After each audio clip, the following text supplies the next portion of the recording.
ስንት ጊዜ ሆናችሁ? ይቸገራለሁ ብለሽ ነው ኖሮኝ ከዚህ በላይ ባደርግልሽ ደስ ባለ። በይ እንግዲህ ይኸውልሽ እኔ የምነግርሽ አጠመድኩ ብለሽ እንዳትጠመጂ። አባትሽም ቢሆን እዚህ መተሽ መታከሙ ነው የተሻለ የሚሆነው።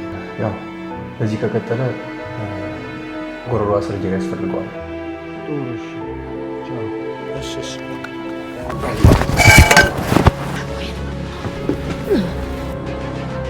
አም ሶሪ